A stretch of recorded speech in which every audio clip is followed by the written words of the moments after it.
State Studio, the sports media palace of Mid-America, the Wolf of Center Street. Here's your host, John Nabors.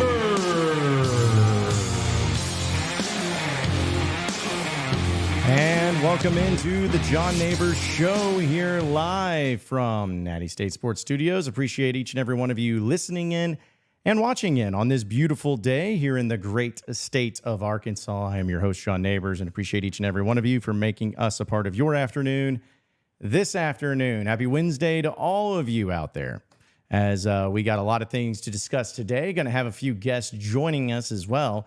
Tyler Spoon, who normally comes on with us on Wednesdays, had a busy day, so we're going to move him to tomorrow. So that'll be great because, as a reminder, we're going to be at Tin Roof tomorrow. So pull up, as we're going to have a good time there. Always do.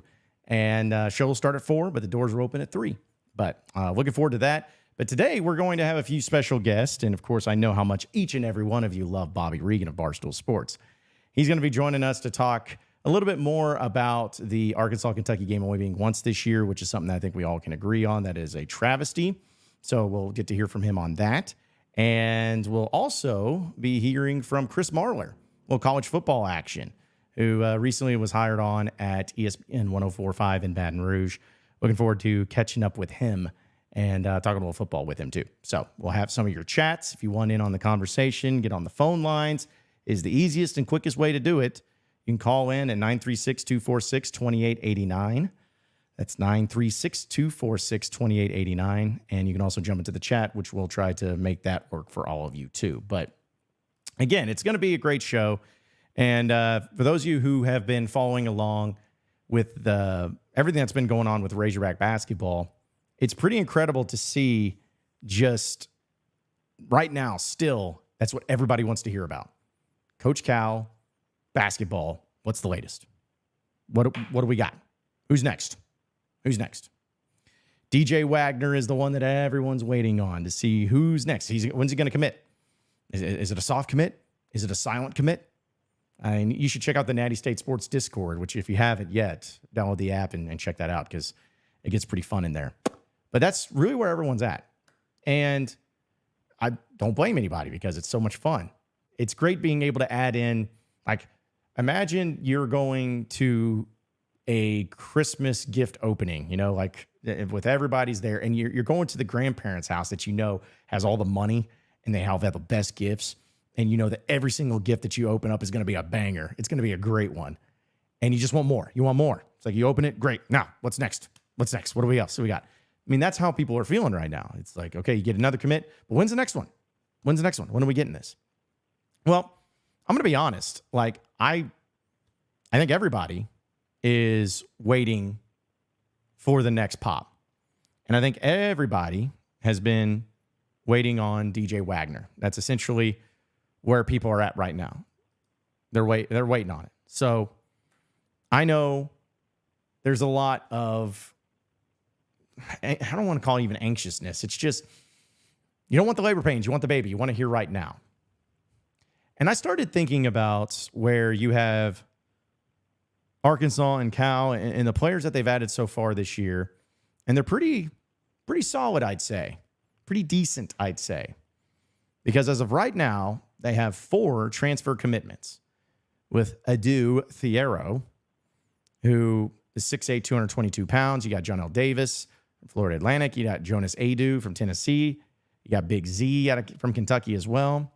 And then you throw in the high school commitments of all the 5 stars. You got Billy Richmond, you got Boogie Fland, and you got Carter Knox. As of right now, those are the 7 players that are officially committed to Arkansas. Now, we know that as great as this is, you need more. You may have 7 great players, but you always need more, 1 or 2 players more even. And so that's what everyone's waiting on. It's not going to be Keyshawn Pryor because he already committed to Louisville yesterday. DJ Wagner seems to be the one that's next on deck, but, tick, tick, time goes by and it starts to make you feel a little bit concerned. Maybe he didn't like what he was going to get at Arkansas. Maybe he felt like there was a better deal elsewhere. There could be a lot of reasons why. And you're just having to play the wait and see game as of right now. And there'll be some other guys into the mix too. I know Burks is one of those guys I believe that people have been asking about. But the point is, what you got right now is what you got. And you know that. And you look at this roster, and if you've been watching and listening to the pod at the Palace with Curtis and Scotty, they do a much more in-depth and better breakdown than I ever could of each individual player. However, if I was to tell you, if you didn't know anybody's names, but if I was to tell you, hey, let's say even before, when Calipari first got hired, hey, you got 3 5-star freshmen coming in, McDonald's All-Americans. You got 3 of the top 10 transfers coming in, as well as one of them that's really good too. What do you think? And honestly, if I was to hear that and take it pretty seriously, which I don't see why I wouldn't, I get a little bit hyped. I'm like, okay, yeah, I like that. I think that's good enough to win a national championship. Maybe it's just me looking a little bit too farther down the road. Maybe it's me just being the everyday optimist. But seriously, when you see that type of level talent where you have one of the best recruiting classes coming out of high school and one of the best transfer portal, if not the best transfer portal class, you put those together, how do you not feel like you're good enough to win a national championship right now? How do you feel like you're not in the mix to win a national championship? But the ultimate question becomes about your formula. What's the formula to winning a national championship in college basketball? What's the recipe? So for so long, it was about finding guys that came out of high school and developed, like, for instance, when Arkansas won the national championship in the 90s and how basketball was played in the 90s. You had high-level players that stayed in college. You had Shaquille O'Neal. You had Christian Laettner. You had the Fab Five. You had Grant Hill. You had these tremendous players and talents where, in a lot of cases, and maybe in today's game, would be one-and-done players. Or even if you kind of went up a little bit and the high school rule to still jump out of high school and go pro was still in place, they'd probably jump to that too. But that was usually the deal, is that you had to have a bunch of players that you developed in that system for 2 to 3 years. That's all changed. And when they developed the rule to where you have to go to college for 1 year, it still kind of maintained the same. Like everybody was very much not about one-and-done players. Except for Coach Cal, ironically enough. He embraced it. Duke wasn't that way. North Carolina wasn't that way. Kansas wasn't that way. Kentucky wasn't that way until Cal arrived. But they were just like, no, that's not how you do it. That's not good for the game. It's not good for us or whatever. Until they started seeing that Cal won with one-and-done players. And then suddenly all the other schools, Duke and everybody, were doing one-and-done players too. And now that's even changed again, folks. Now it's changed to where you have transfer portals, you got one-and-done players, you got guys that have stayed on the roster and everything. And I'm going to be completely honest with you. I don't think that there's just one way to win a championship. I don't think there's just one way to skin a cat. I think that there are multiple ways of going about it. It's just a matter of timing, matter of luck, a matter of matchups, matter of coaching, but also, maybe more so than anything, a matter of fit. Fit for the culture and fit for your team. I look at UConn over the past couple of seasons. They destroyed everybody in the NCAA tournament, and it really, really was not that close. Like, none of these games were close. They were toying with opponents, it felt like. And I look at that roster that they had, and they had some really good players, don't get me wrong, but that wasn't the same type of looking team as I saw from a few years ago when Baylor won the national championship. It was a different type of team, or even before that when Villanova was winning it. Like, there were a lot of different styles of teams and how they went into it. And honestly, if you look about just since, we'll say since 2017, 2018, kind of give us a nice little body of evidence there. Look at the national champions. They were kind of new teams. Like Jay Wright at Villanova, that was kind of the very beginning of the end for how it was handled. as far as transfer portals and everything went. But think about how he was so new to winning a championship. And then you see Scott Drew win a championship at Baylor. You're like, oh, okay. Interesting. It's pretty good, I guess. And then Kansas won a title. And what was ironic about that team is that they really didn't, I mean, they were a 1 seed, but it was like, okay, well, Kansas is a 1 seed more often than not. They've never gotten to the point to when they won a title except in 2008. And thankfully, Derrick Rose missed the free throws for Memphis, or else Calipari would have 2 national titles. But still, it's just so different now. There's not a main recipe. So I say all that to say this. When you're looking at the roster that Calipari is putting together and has put together and these players, and you're looking at it, it's like, all right, so is this good enough to win a championship? Is this good enough? Is it going to fit? Is it what you want? Is it what is needed? Is it what's required? Like, whatever it is. The 7 players that they have in place, talent-wise, is about as good of a 7 group of players that you're going to see, talent-wise. But is it going to fit and mold into a team that goes out on the court and is good enough to win a national championship? Because it's easier said than done. We talk about baseball and college and how the number 1 seed almost never wins the championship and nobody ever wants to be the 1 seed. Honestly, folks, in basketball, there's a lot of that too. A lot of times it's not about the team that has the most NBA players or about the team that has the most All-Americans or whatever it is. A lot of times it's just the team that works, teams that fit. Now, I want the most talented players. We all want the most talented players. We want the best players out there on the court for our respective teams. It's just what we want. But if you're Arkansas and you're Calipari, you got to formulate it in the way that you best see not only talent, but buy-in. And as time goes on and you're starting to see the team get added, these players, first in the beginning part, when Big Z, I believe he was the first player that committed to Arkansas, there was no one on the roster.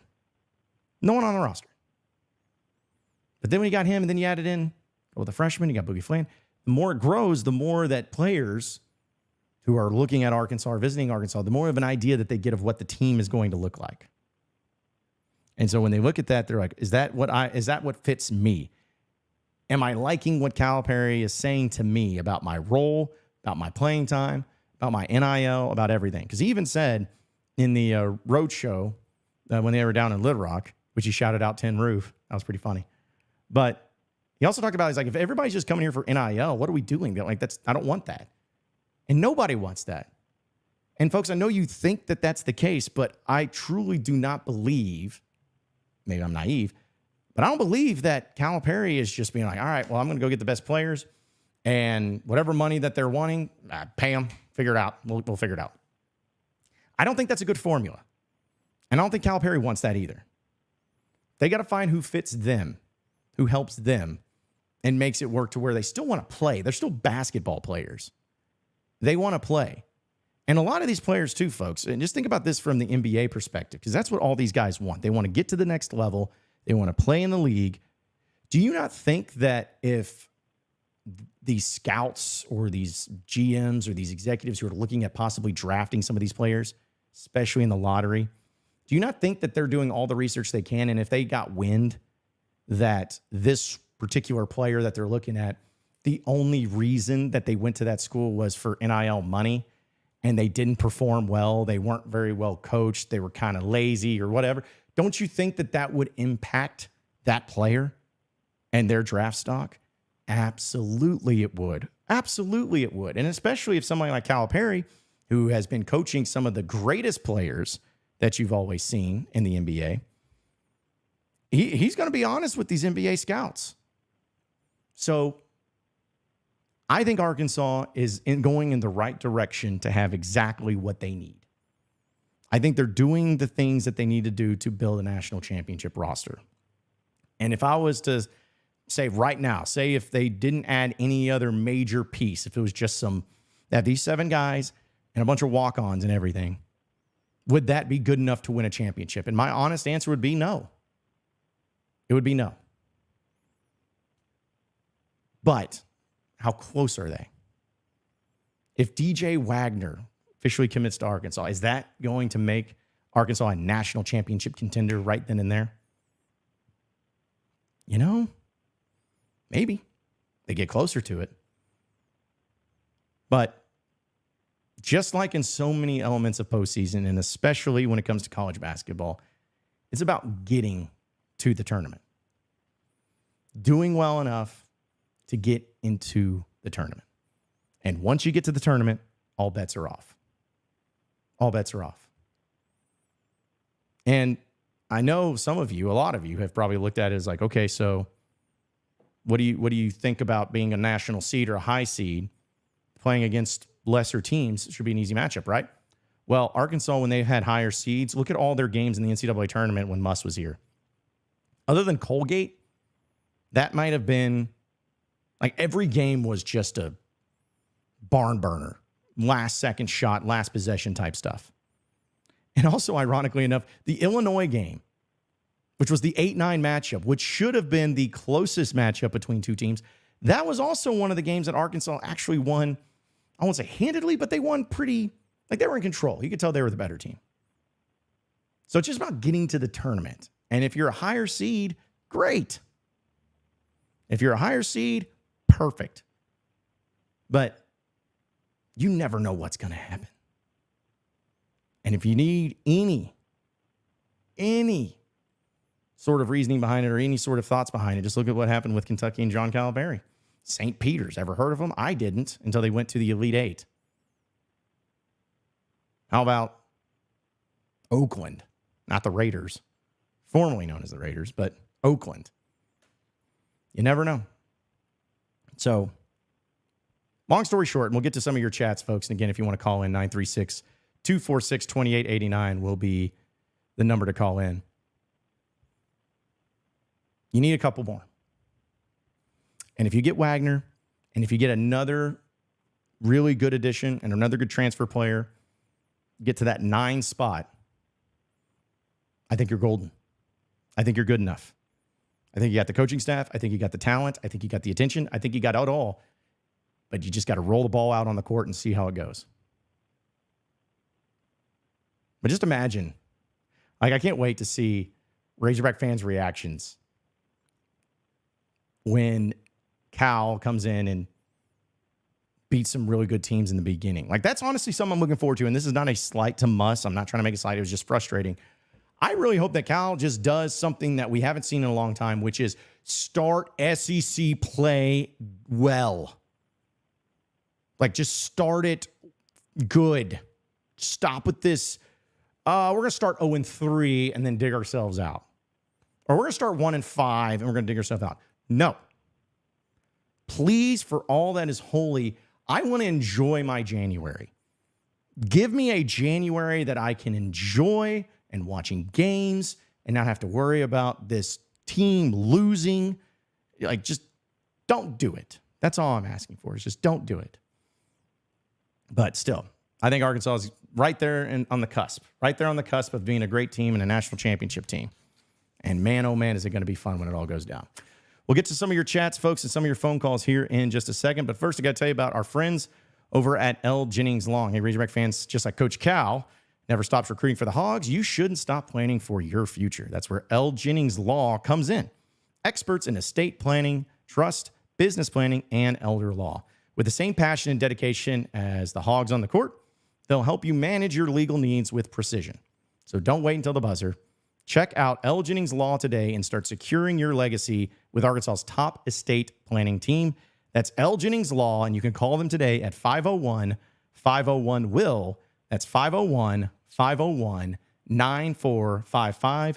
You can also check out their website at ljenningslaw.com. But it is L Jennings Law, the official law firm of Natty State Sports. All right, so let's go ahead and get to some of your chats, as I'm sure people are really being okay about this and really not being over the top and ridiculous too. So let's see. Yeah, Bobby saying is like, so ready for a DJ commit. Yeah, aren't we all? Aren't we all? Like, people, myself, can sometimes be this way too. It's like, what are we waiting on here? What are we waiting on here? I think that DJ is still, until I hear otherwise, I still think he's going to commit. And if he doesn't, that's okay. That's okay. One of these days, they're going to commit during my show, and I'll be very excited for that. And when that happens, I'm going to be having a good time here on the show. I always do, but that's really going to be something that makes me have a good time. Jeremy says, John, I can't make it to Tin Roofed for the show tomorrow because I live in Central Missouri. Oh, I hate to hear that, man. So drink a Who's Your Natty for me and send me a Natty State t-shirt. Okay, well, we have this website. If you go to nattystatesports.com/shop, you can see our shirts for sale. And you can pick out the color you want and the size you want. And we'll send it over to you. So, yeah, check that out. But hate that you can't make it. But I know other people are going to be showing up and having some fun, too. People were asking about baseball. We will talk about baseball here in just a second. Oh, man. See, I hate this. I hate this so much. One thing, y'all are always on top of it when it comes to my tweets. I misspelled Wanger. Had to be that one. God grief, you guys are on top of it. Anyways, Eddie says, Cal will never bring in enough shooting to win a national championship. Maybe if another Anthony Davis pops up, but those guys come along every 20 years, and Cal has not been getting them. Well, I mean, I don't know what you're talking about with enough shooting. Like, they have one of the best offenses in college basketball last year. So I still think they're capable of it. Wonderbread says, need the players, thus money, need a great coaching staff, and then just need the team to come together in time for a decent tourney seed. Yeah, to me, you got to get to that point to where you're not putting yourself in a bad way. And once the tournament comes around, what I mean by that is just, you want to avoid the line, like the 7-10 line, where it could get really dicey for you. And you just got to be able to handle your business in the right way once you get to the tournament. I think back to when Arkansas, I believe they were the 4 seed when they played Vermont. I think Vermont was the 13 seed. And I remember going up to that game in Buffalo, and Muss was hacked. He's like, this is a terrible draw. This is a really good team. And so not all 13 seeds are created equal. You just got to get to a seed that's good enough. And hopefully you get a good, decent matchup that people are very forgiving to you. Hopefully. Our fan 40 ounce says, I don't care about a Natty, just beat Kentucky. Well, I care about a Natty. And if they beat, here's the thing, if they beat Kentucky, great. Here's what I'm hoping, though, about the Kentucky game, which I know is way down the road. But when I'm hoping for the Kentucky game, Cal has always won those games, especially in the regular season, on the road in tough environments. It seems like he always wins those games. Like, remember Arkansas in 2020? When he got ejected and all that? Like, that atmosphere was way up here. And he found a way to win even when he wasn't coaching. Was it Auburn this past year, I think? Everyone's talking about Auburn. And he goes in there and smacks them. Like, if there is one coach that I feel like home court advantage doesn't impact his team as much. I mean, I'm not saying it has no impact, but just doesn't impact him as much. I think it's John Calipari. So I'll feel at least pretty good about that. And I really hope the SEC, as much as they screwed up the home and home with Arkansas and Kentucky, I really hope that they put that game after football season. Like, I don't know what date. I don't know if it's the last game of the season or whatever, but do it after the Super Bowl. I'm going to be pissed if that thing's in January. Let it build a little bit and let it get all the attention. Goat Richardson says, anyone worried about the front court physicality? Only real concern at the moment. I mean, yeah, it's like, you could find little pieces of concern that's there. But it's as long as you make up for it in some other way. Like, no team's going to be perfect. If you're not the most physical team in the front court, then are you making up for it in some other regard? Is it your finesse that's making up for it? But until they get on the court and everything, too, we'll see. I like the physicality, at least, of like Adu in Tennessee, which I know people are, he's not that physical. Well, you just have to be physical enough. Let's see. Call the slaw. Yeah, call the slaw, call the show. Ice Cold Mint Julep. What's up, man? Says, hypothetically, if we won the national championship this year and Kentucky didn't make the tournament, how would Kentucky fans react? I think you know how they would react. Because I think you know how you would react as a Razorback fan. And I think you know just how much you'd let them hear about it. Just throwing it out there. We can't even go to that point just yet, but that would be the ultimate.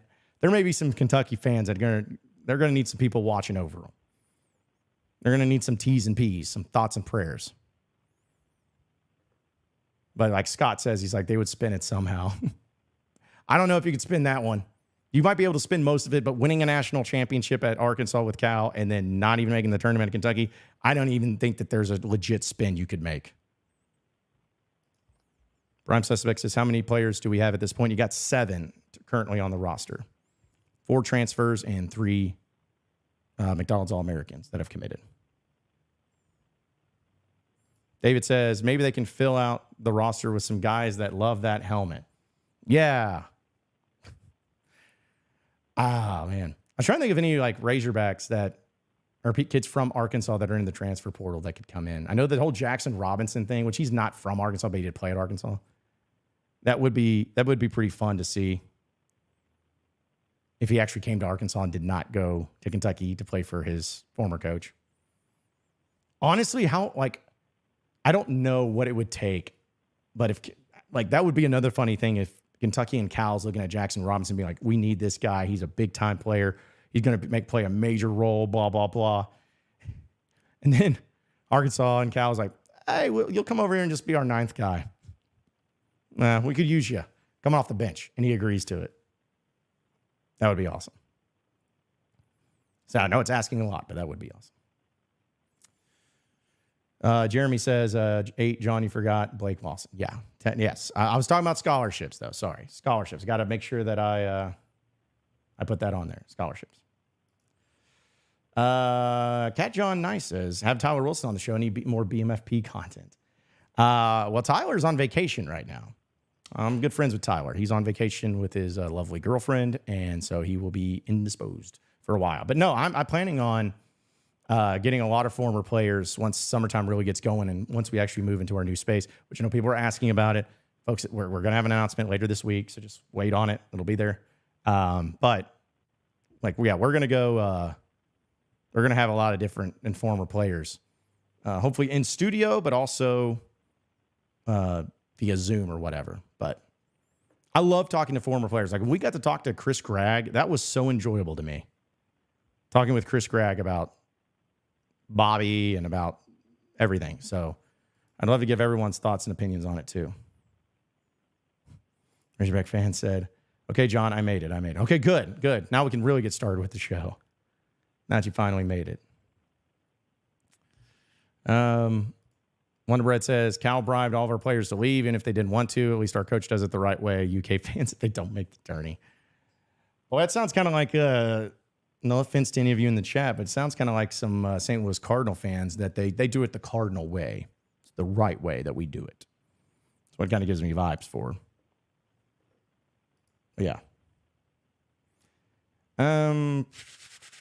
Heartbroken Hog says, if we have an open roster spot when it's all said and done, then Lawson Blake should be given the last scholarship. I'm for that. I am absolutely for that. If there's an open roster spot and there's a scholarship available, give it to Lawson Blake.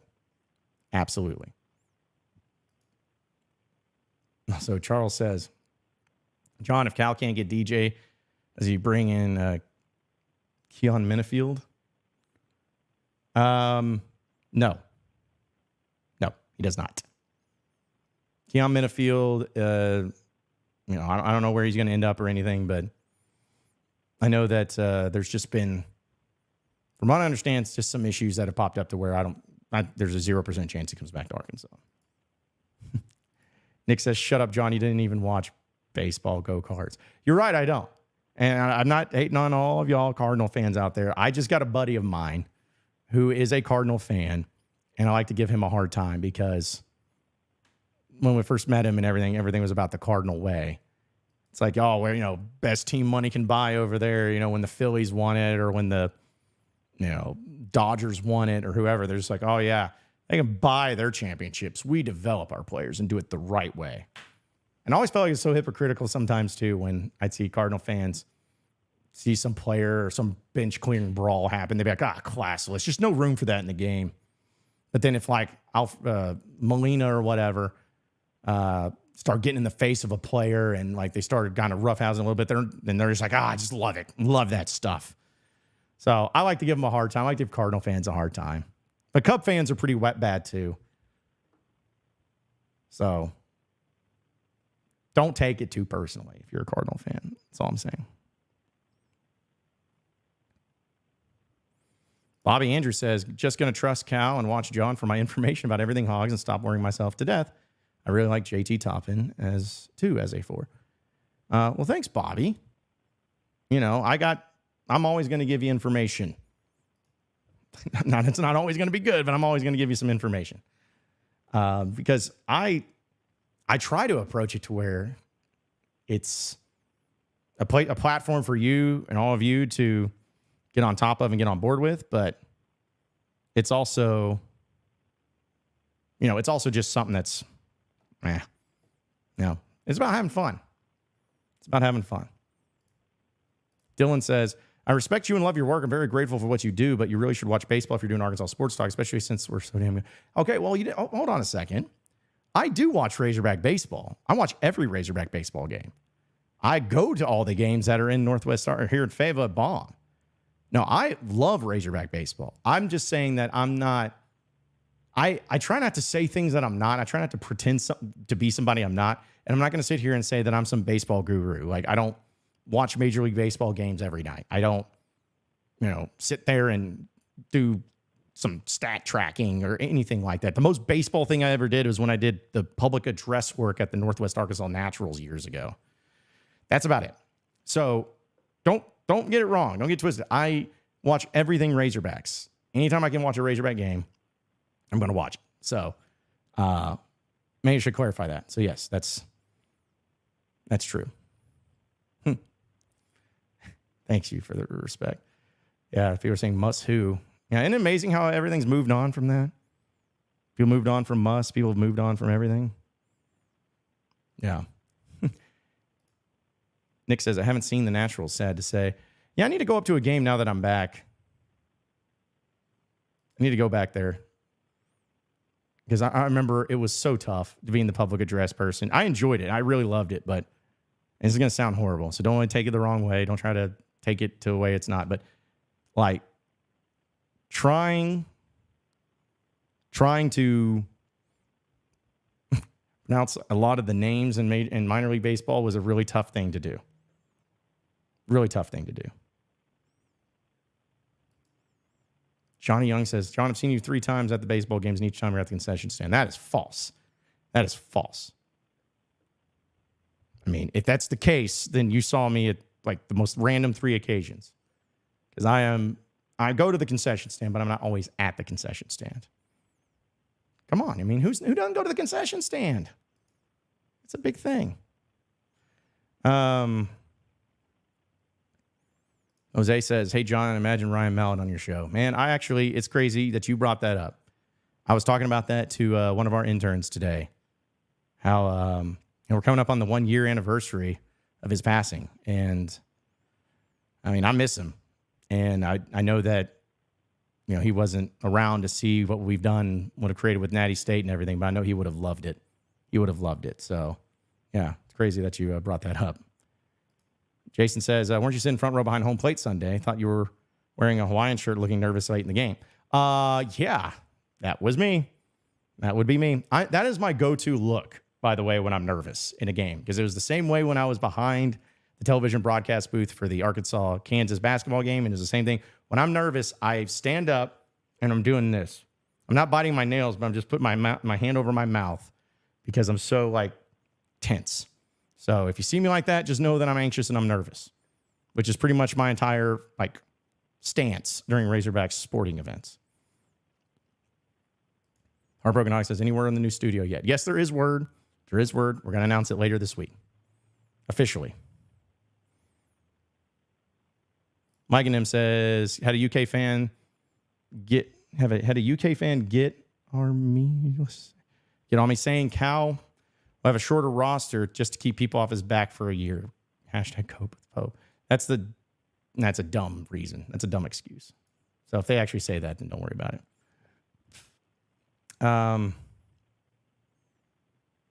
Didn't you give that little wink? Didn't you give the camera a little wink at the Kansas game? Yeah, I did actually in the beginning part of the game, and that was to my ex.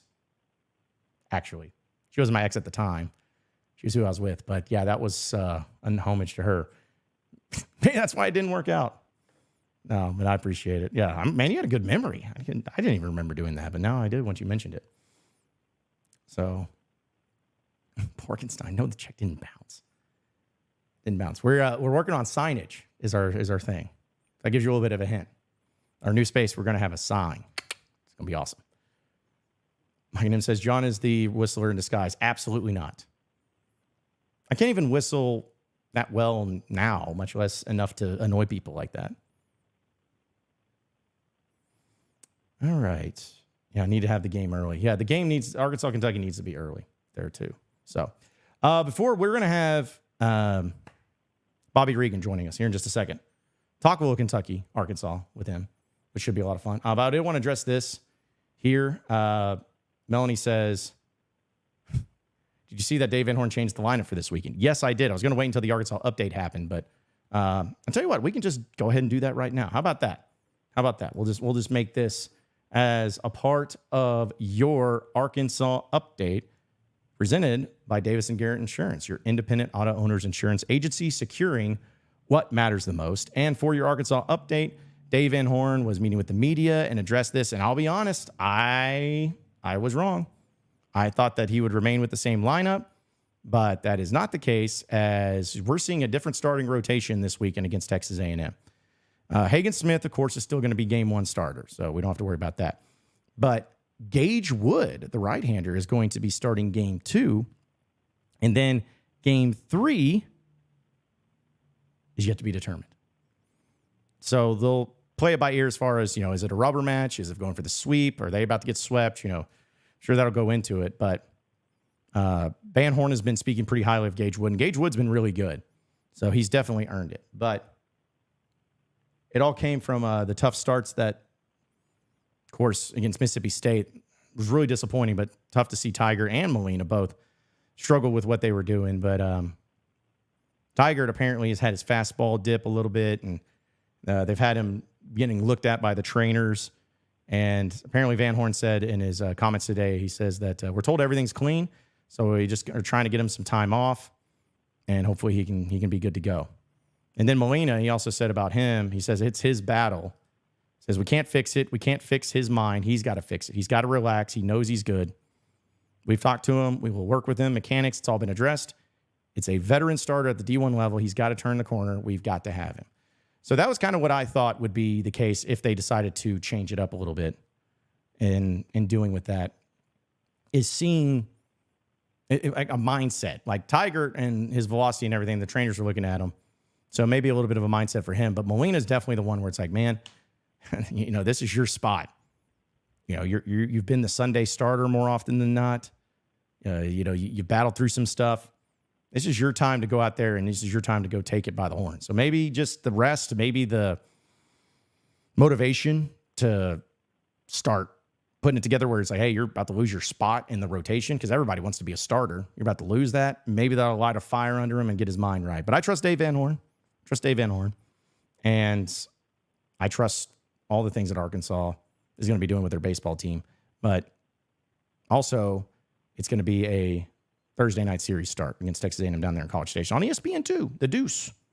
So that'll be fun too. But that's your Arkansas update presented by Davis & Garrett Insurance, your independent auto owners insurance agency, securing what matters the most. We're going to take a break. When we come back, we're going to have Bobby Reagan of Barstool Sports joining us. You won't want to miss it. So stay tuned here on the John Nabors Show as we have more coming up next. We not done yet either. So don't be satisfied because we not done. Hey John, Bob Holt, Arkansas Democrats. I added a two-parter if that's okay. You mentioned Arkansas. Eric. Why do you always talk about Arkansas? But go ahead. Well, why do you always talk about Kentucky? missed it. Okay, you missed it. You missed it. Just tell me you missed it. I'm not going to go there with you, Dave. Why not? And that will be the last question I answer with that hat on.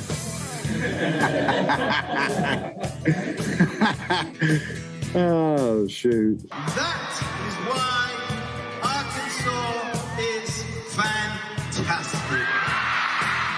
Yes, sir. You know, and I didn't like the game, but I'm glad I was able to walk off the floor again and deep inside and have that funny feeling that, hey, one more time, Horns. Best guys, I know it's a tough time for you.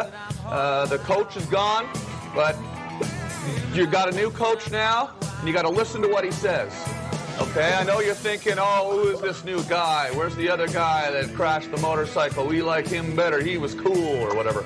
Forget about all that. Listen to the new coach and get out there and win some games. Oh, brother, this guy stinks. You guys act like it's... Pick it up a little bit. Okay? Get your chin up. Smile. Smile. Okay? Dang, you guys, all right? If not, I'm not talking. Big Red, so excited. Big Red. Oh. Guys, I've got just one thing I want to say to you.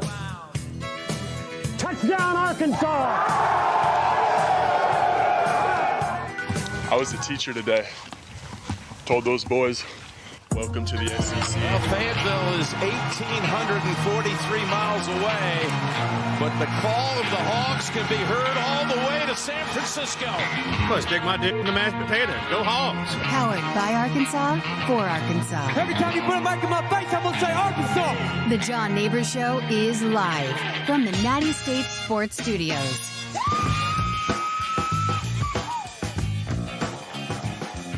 All right, welcome back into the John Nabors Show here live from the United States Sports Studios. Appreciate everybody listening in and watching in on this beautiful day here in the great state of Arkansas. And I know we're going to talk a little bit more basketball here in just a little bit, as we are going to talk with Bobby Reagan of Barstool Sports, friend of the show, which, again, I like Bobby. I know people kind of give him a hard time and everything, but I do like Bobby. It's going to be a lot of fun, but I want to remind everybody that tomorrow we're going to be live at Tin Roof starting at 4 o'clock on Dixon Street. Come on out and see us. We're going to have plenty of shirts. We're going to have good vibes. We're going to be there in the main lobby, I guess. I'll call it that way. This is the main area where we're going to be on stage, or we're going to have plenty of things to talk about, all their specials. We're going to have half-price apps.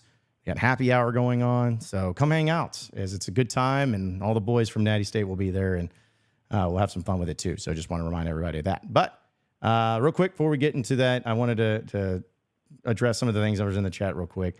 David says, who's the dude that says, welcome to the SEC? That's actually Lawson Blake, if you can believe it. And Al Shadow says, you need to play your break video one time at the end of the show. It's lost its luster after the 10,000th time. Can't hit mute fast enough, JP Hogg in Montana. Thank you for your criticism, JP Hogg. And I will work on that. It's actually something that I am developing into a new video and having multiple videos of break videos, so that way it's not that case. But for right now, you'll just have to do. But appreciate you anyways. So let's go ahead and hear from our guy, Bobby Reagan.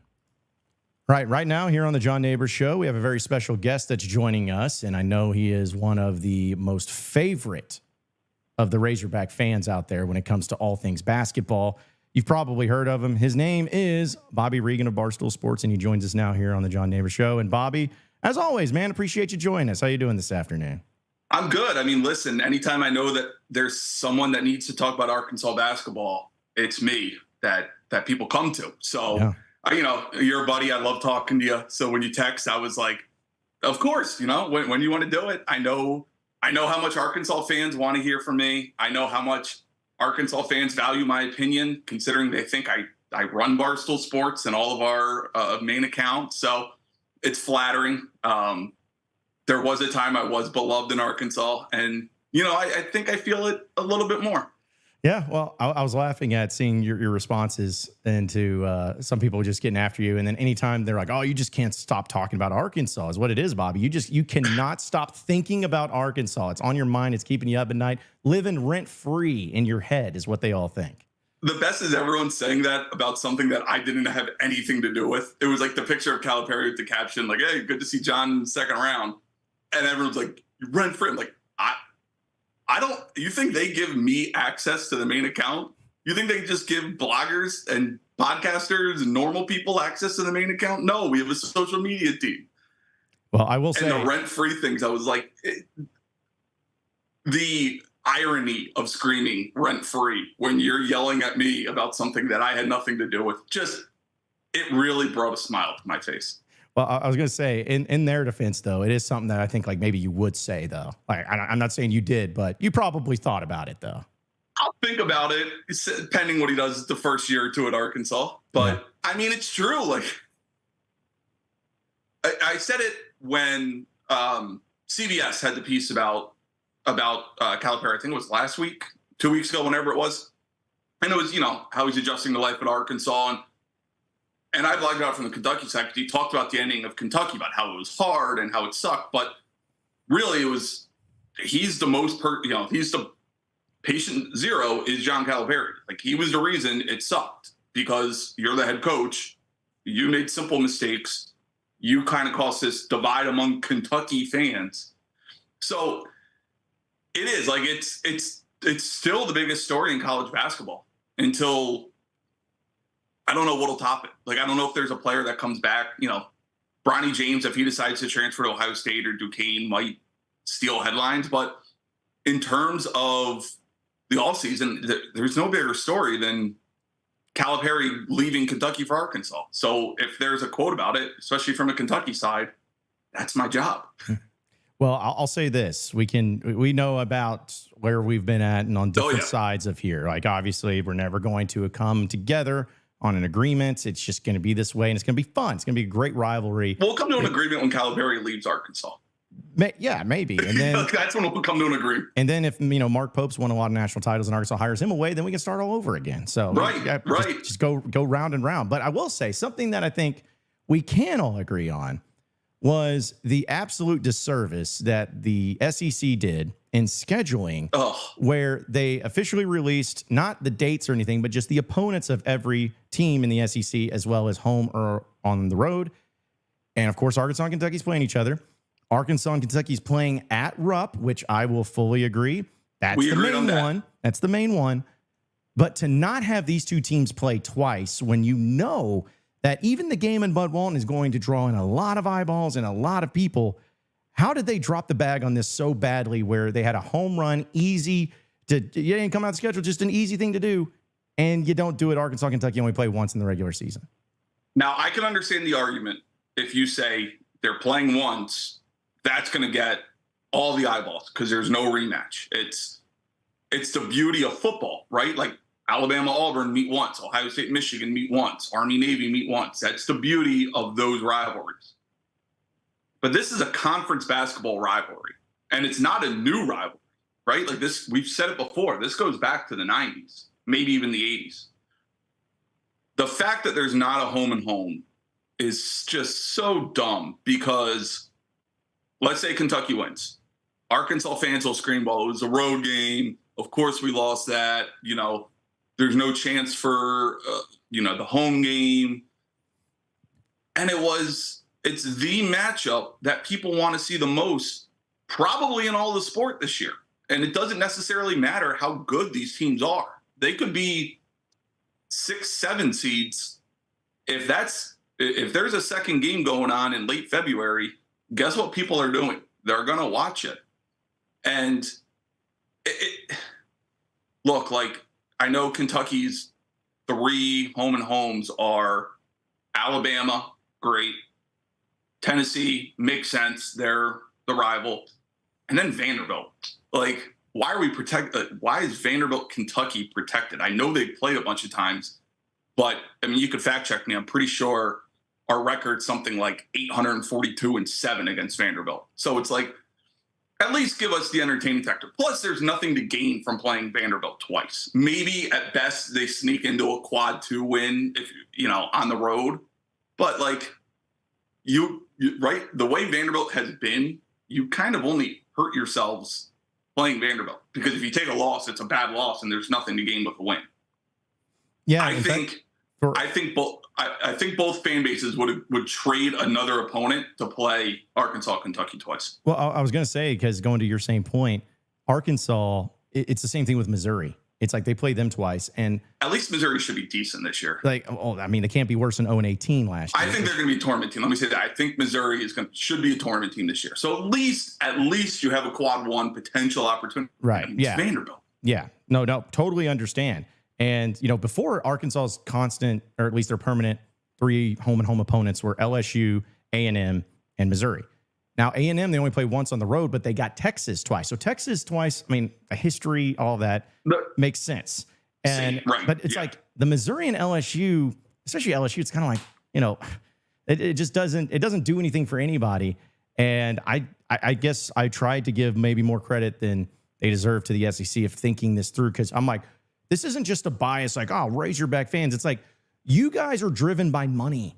Like, that's what you're driven by. You're driven by television ratings, because television is what brings in the money. A conference went away because of television, ratings and eyeballs and money. And so, like, how do you just not make this a thing? It seems like it's the simplest, easiest, money printing thing. The easiest. And if it was, let's say Kentucky's 3 would be Alabama, Florida, Tennessee, it would still suck, but I wouldn't make as much of I wouldn't be losing my mind over it, because it's like, okay, well, the history is there with Florida and Tennessee. Alabama's coming off the Final Four. They're, Nate Oates, whatever. Again, it would suck. It would not make all the sense in the world, but at least it's Florida and Tennessee instead of Vanderbilt. Like, that's the frustrating part, is you're trading a second Arkansas game for a second Vanderbilt game, and nobody wants that except for this, except for the city of Nashville. Yeah, well, and also to your point too, like, I know Arkansas fans who they look at as like, if you got 3 permanent home and home opponents, for instance, Arkansas would say Kentucky for sure, which I know a lot of teams want that, but at least it makes sense. They want Kentucky for sure.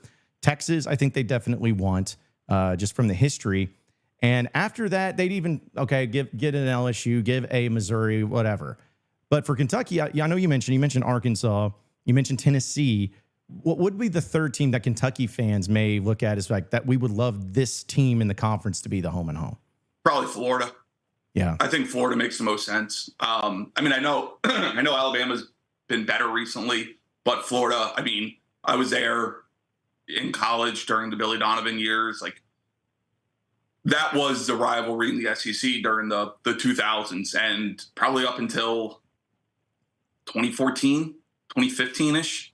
So you still have recent history, right? Like, I know it's almost a decade ago, but most fans remember Scotty Robekin and Patrick Young and that whole era. So if I'm handpicking the 3 opponents, I would probably say, and to me, what they should have done is 2 permanent opponents and then kind of a rotating third of, like, I think it's awesome we play Alabama home. Like, hey, we get a shot there, they get a shot here.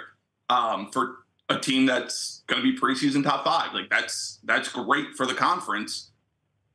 But, like, what if 2 years from now Alabama is projected to be a bubble team, and it's like, well, how about that year? Like, it should almost be like NFL flex scheduling, where it's like, you give us Tennessee and Florida home and home every year, and then rotate. Like, have a pool of 6 other programs that you rotate as the third home and home. Like, okay, if you want to keep Kentucky Vanderbilt as one, fine, but we only see them twice every 5 years. I think that would be a better argument than what we get. And it's just so dumb, because this is the first year. Like, this is the year you have all the attention. This is the year you have, and I don't think it'll ever get higher. I think even if Calipari wins a national title this year, I don't think the draw will be as high as it is year 1. Yeah, I'm with you, because I look at as with the teams coming in, the Calipari angle, and you're starting to see, of course, Bama goes to their first Final Four.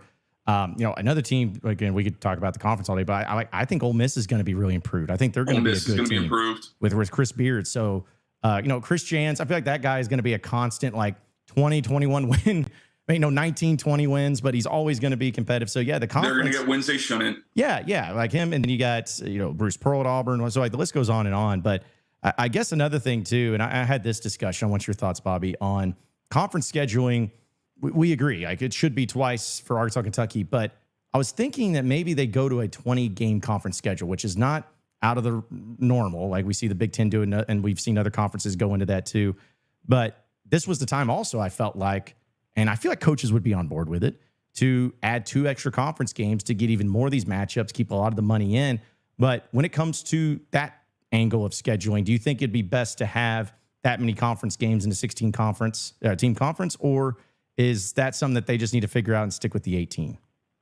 So I'm torn on this because, like, I love mid-major basketball. I love when these mid-majors get a shot to go into, the blue bloods, the big names, and get a shot to win, and that can carry them to a potential tournament bid. And if you move to a 20-game schedule, it would be awful in the sense of you're either cutting 2 of those games or you're cutting 2 marquee non-conference games. I don't want to lose the marquee games. That's just the fan of me. I want to see the best teams play each other as much as possible. But at the same time, I know the low majors of the world rely on some of these, buy games is what they're called, where they get paid X amount of money to come into Rupp Arena or Bud Walton or wherever else, typically for a loss, but they get, that's how they fund their athletic department. So the purist in me would hate to lose that because it's how the game works. It's how the system works. But the fan in me wants to see the best teams play each other. So I'm fine with the 20-game schedule, but I don't know how I'd want to cut the non-conference. Like, to me, I guess I probably want to cut the true bottom games.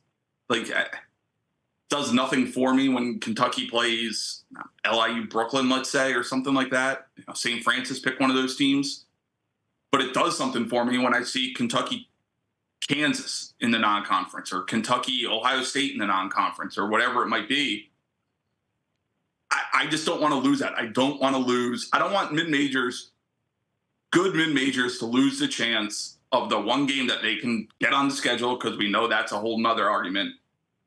And I don't want to lose the marquee games. But it's a weird time because these conferences are just too big. The regular season seems dumb because the regular season champion, you never have the same schedule. So that argument is always there for a tiebreaker or whatever else. But yeah, like, give me the best teams playing. That's the only thing. That's what I care the most about. I want to see the best teams playing. Speaking with Bobby Reagan of Barstool Sports here on the John Nabors Show. Now, Bobby, another thing too, which is going into scheduling and all of that, but we've talked about the net ranking, and it makes me wonder, with the ever-changing amount of conferences and the conference realignment and the teams joining, and some conferences in football got better, but some conferences in basketball got better, whatever it is. But do you think that maybe that's something that they're also going to look at too, with the expansion of the conferences, with the possible expansion of conference games and conference scheduling? Is it something that they maybe are going to stick with and adjust, or do they kind of blow it up and do something different, similar to what they did with the RPI and everything there too? I think it adjusts itself because it's all about what you do on the court. Like, it doesn't matter if it's a non-conference game or a conference game. It's road away, neutral. How, what was the score? How much did you win by? How much did you lose by? So I think it adjusts itself. I'm not too worried about the net. Listen, you can put any system out there, people are going to hate it, right? Like, they could just use the KenPom system, which everyone in the world views as the best rankings. And I'm a big KenPom fan. People argue, KenPom data is skewed and all this other stuff. KenPom darlings is something that's tossed out there all the time. So it doesn't matter what ranking system they use. People are going to hate it. And again, the net system is a sorting tool. It's not the end all be all. So to me, like, in my list of complaints, the net system is probably 150th in what's wrong in college basketball right now. Yeah, well, don't tell that to Eric Musselman, because he was always somebody who was very... And I get it, because it's an easy thing for... Buzz did the same thing. Coaches can... That's a perfect tool for coaches to look at and say, what's wrong, all this other stuff. But at the same time, it's like, well, what's the solution? There's 363 teams or something like that in Division I.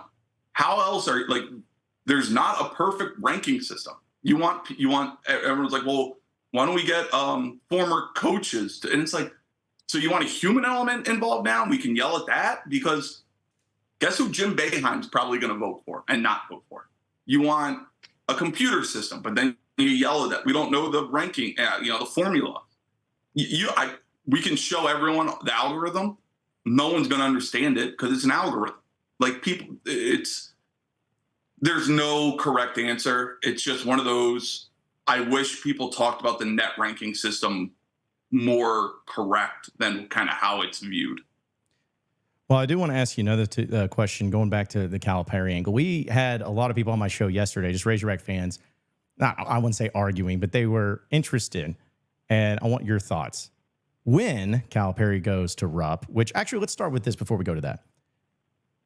When will this game be played? Because like we talked about this, if this thing's in early January and the football season's still going on, I'm going to go to Birmingham myself and it's the worst. Like burn something. Like, yeah. So when would be the best time in your mind for this particular game to be played between Arkansas and Kentucky? Saturday after the Super Bowl. That's what I was kind of leaning that way too. Yeah, football's done. Something like that. Yeah, football's done. Maybe 2 weeks after the somewhere in that range. Yeah. But then you get the fear of, what if one of these teams isn't living up to the hype or there's injuries or this other stuff. But, before then it's getting buried. Like we love college basketball. America loves football. That's just kind of how it's viewed. Yeah. So in order to get eyeballs on it, I mean, you could say maybe like the day of the Army-Navy game where it's the Army-Navy game and the Heisman. But you still have the NFL to deal with. Like everything gets lost that night because the very next morning it's the injury report and all this other stuff with the NFL. So to me, I'd play it the week after the Super Bowl. Yeah, I feel the same way. Back when all the attention kind of turns towards basketball, once football. That was the very last game of the season. Put it the very last Saturday. Yeah, because I think it was 2 years ago that Arkansas-Kentucky was the final game of the season in Bud Walton. That's when Kentucky won after Arkansas won. Everybody hurt.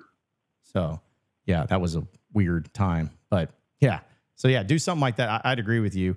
And since this game's at Rupp, which we know, what do you think the reception is going to be for Calipari? Honestly, is it from the fans? I know what yours is going to be, but like from the fans' perspective, what do you think it's going to be? Is it going to be cheering, standing up ovation, boos raining down? Like, what do you think it's going to be? It'll be mostly boos. And then it's hard to tell because we don't know how the game's going to play out, right? If Kentucky wins, I could see maybe like a little round of applause afterwards. Like, hey, thanks for the title. Thanks for the run.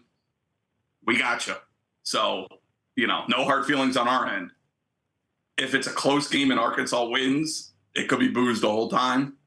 But I would be shocked if he gets like a standing ovation walking into Rupp Arena the first time. And quite frankly, like from a fan standpoint, he shouldn't because he is like, I keep saying it, he is the current enemy. He is in your conference. He is trying to beat you down the road. Sure. But right now, like, the Band-Aid is still on. It's not ripped off. We haven't seen him coach in Rupp Arena for an opposing team since I think he was at UMass. So it's been a long, long time. I suppose there'll probably be some applauses when he walks in, but I would say it's probably at least 90% boos. Well, before I let you get out of here, Bobby, last question for you. And you mentioned stuff that you have problems with, the list of things that you have on college basketball and where it ranks. So what is the biggest issue that you have with college basketball heading into this offseason? And is it something that can actually be fixed, or is it just something that we just got to live with? Man, the biggest problem? Yeah. Or at least your top three, in your power ranking, something like that. I'm pro transfer portal, but I do think they need to put in kind of a stipulation, like everybody gets one free transfer, and then the second transfer is free if your coach leaves. Like, I think that would kind of appeal to the masses more. I don't care. Like, I really don't care that a guy can leave whenever. I'm not someone who's like, well, I grew up when they had to spend 4 years here. And it's like, oh, okay. But guess what? It's 2024. Things are different. But I think that would just shut up a lot of arguments and a lot of people. So I'd be fine with that just for my own sake of having to see and hear every single day on, TV, podcast, news, whatever, that the transfer portal's out of control. I would fix that. The scheduling is always dumb.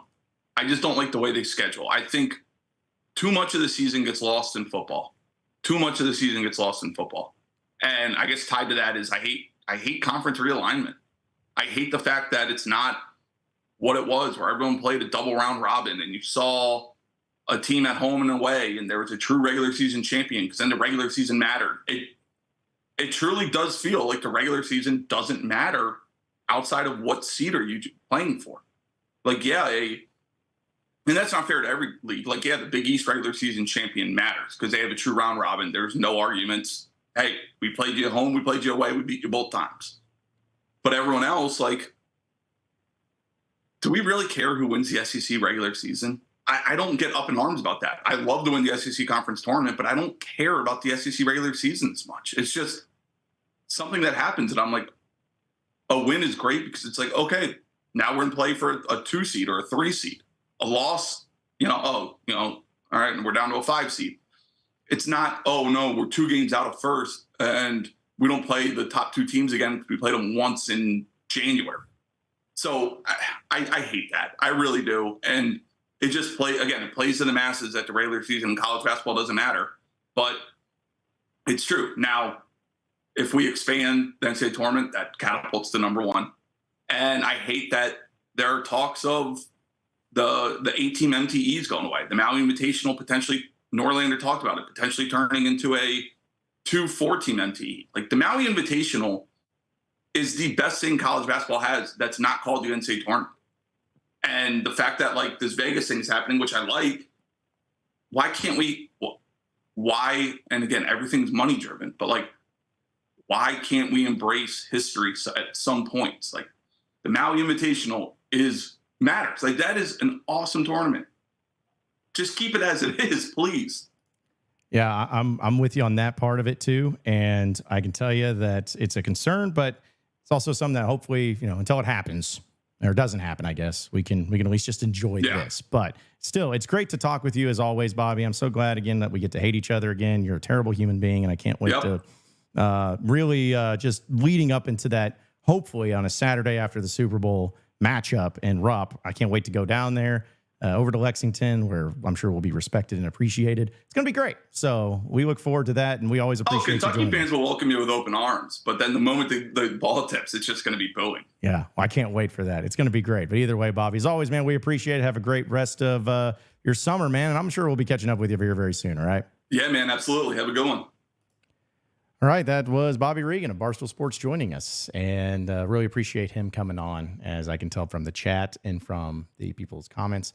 Yeah, they were big fans of Bobby too. So, listen, I know that he's got a lot of takes that a lot of Razorback fans don't, appreciate or whatever. But hey, that's his thing, and that's why it's going to be fun to see what happens in Rupp. I'm wondering how many Razorback fans will make the trip. I know we are going to, for sure, head to Lexington. I've never been to Lexington, so that'll be really fun to do. But we'll get to some of your chats. I know, because there's plenty of those that people want to get into and get fired up about, which is fine. That's part of it. But before we do that, though, folks, I want to tell you about BroThrow. Now, you've heard us talk about it, and I still get some questions about BroThrow. BroThrow, what's a BroThrow? I've never heard of this. Well, you need to get familiar with it. Go to BroThrow.com/Natty, Natty, BroThrow.com/Natty, or you can use the code Natty. And what it is sports betting, but you get to do it against your friends. And I'm looking at the website right now, and we've already started to build a community of the Natty State Sports Group here on BroThrow, and it's very simple. Like for tonight, for instance, you got the Cavaliers and the Celtics, right? Well, the Celtics are favored by 15.5 points in this game. Well, there may be some people that are friends of yours, or maybe in the group then, or in the community, that they're feeling the Celtics 15.5 to be favored. But you're like, man, that's a terrible bet. I'm actually feeling the Cavaliers. So what you do is you go head to head against them. You put money down, just like they put money down. You're going up against in the same regard, whether it's $100, whatever it is. And one person has 15.5, minus 15.5. The other one has plus 15.5. And you see who wins. And then when you pay each other out, it can be simply done just via Venmo or PayPal. You can have your account set up and connected to that.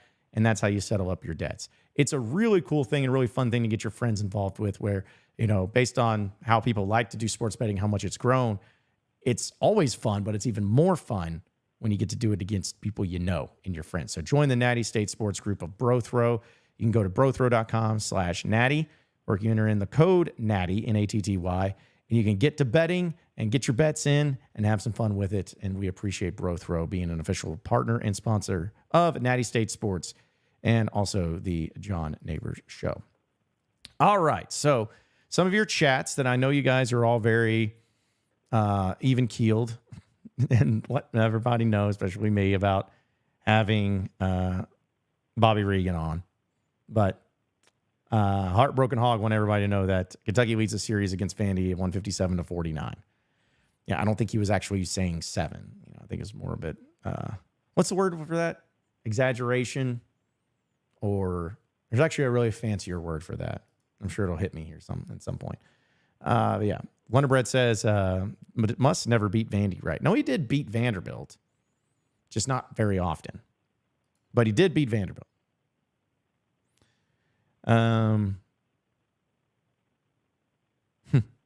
Stackhouse's last game was a loss to Arkansas. Was where, yeah, he lost to Arkansas in the SEC tournament. I remember that game. That game was so stupid. I hated that. Woke COVID survivor. Man, what a name. Oh, cool. John led this extremely delusional Kentucky shill back on his podcast to ramble on almost entirely unchallenged about some of the most illogical and ridiculous sports takes I've ever heard. On their takes and opinions, it's up to you to decide if you like them or not. But I like getting other people on. I like having other people on from the other side of it just to let them give their takes. And, you call them unchallenged and whatnot. And, maybe there's a part of that too. But I also just like talking with people and getting their thoughts and letting them go. And if there's really terrible takes, so be it. I don't have to bury anybody. I just have to hand them the shovel and I let them bury themselves. So, but thank you for that. They were talking about when Pelfrey returned to Arkansas and now he was given a ovation. Yeah, that's a little bit different with the Cal and Pelfrey thing. Very different. Blaine says, I like the NIL and transfer portal, but it's killing traditions and rivalries of college sports. There needs to be some rules and restrictions on NIL and portal. Well, good luck. Good luck with that. I don't disagree, but good luck. Wonderbread says, as much crap as I give him, I really do like when Bobby Reagan comes on. Yeah, Bobby's great. And I know that you may not like him, you may not agree with him, but the dude knows basketball. He's about as knowledgeable of basketball as a guy I've met when it comes to history, not just college, but NBA. He's just a big basketball guy, and he's a good dude. One of the few Kentucky people that I actually do like. Thank you, Hayden. He says hyperbole. Yes. Thank you. That was the word I was looking for. Hyperbolic, I think is what I was thinking. And I'll admit, I remember the first time I ever saw this word. Oh, yeah. I remember I was just like, hyperbole. What's the hyperbole? And Porkenstein says, what was terrible about any of that? Good question. Good question. I don't think anything was terrible about it. Sam Jones says, UK fans come on here to Adele's Hello from the Other Side as intro. Yeah. I wonder, we've seen heated moments in stadiums before. I remember when Houston Nutt returned to Arkansas as the Ole Miss coach and how there's a lot of anger in the building. A lot of anger in the building. I remember how disappointing it was going back to scheduling. And speaking of Kentucky, I remember how disappointed I was that they did not have, when Malik Monk was at Kentucky, them not come to Bud Walton. That was a travesty. That was an absolute travesty. They did not make that happen. Mainly for the sake of Razorback fans. So, yeah. I think you just need to not make it so complicated when it comes to matchups in games, because I talked about this before. It's like, just don't make it complicated. Make it easy. Make it direct. Make it to the point. And make it make sense. You do that, everyone's happy. Everyone's happy. So I'm excited about SEC Media Days, not just for football, but for basketball, to see where everything's going to line up. Because I'm just really early predictions. I bet you anything that it's going to be like Alabama, Tennessee, Arkansas, maybe Ole Miss. I feel like those will really be the only teams that are in the mix to be preseason picks to win the SEC. Unless I'm just missing something completely, which I don't think I am. Auburn might have a little bit, like, I don't know. We got to see what the roster ends up fully being out there and figuring that part of it out. But I still think, like, at the end of the day, they're going to see some of these teams like them being top-tier programs. But still, enough basketball. I know we've talked a lot of basketball today, and be sure to subscribe to the Pod at the Palace, as there'll always be plenty of basketball to discuss with Curtis and Scotty. However, we do want to talk a little football. And we know that with Razorback football right now, people are still up in the air about what they're thinking. Do you care? Blah, blah, blah, whatever. It's like, fine. But one of my good friends, Chris Marler, who, if you haven't followed him on social media, especially on Twitter at Vern Funquist CFB, he's a good college football follow. Really good on social media and a really good guy. So we had a chance to talk to him about some things going on with Arkansas. So let's go ahead and hear from him.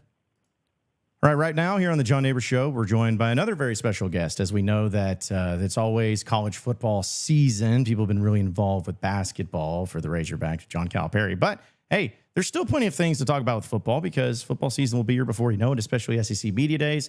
And who better to talk about it than friend of the show, even though it's first time technically on this show. It is Chris Marler, who is of 104.5 ESPN Baton Rouge, as well as the Fourth and Wrong podcast. And he joins us now. And it's been a while, Chris. How's everything going for you?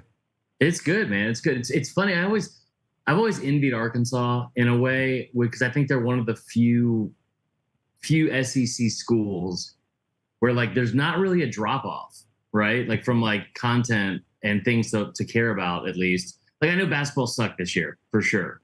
And I know that postseason in baseball can be difficult, and football has had issues at times, but like, there's not a more passionate fan base about all three sports, probably, maybe in all of the SEC, which I love. And yeah, man, it's like, I always thought it was funny, because like when I would do like baseball stuff, like cover baseball stuff for the SEC, for a while there, it seemed like all the teams that were good at baseball were terrible at football.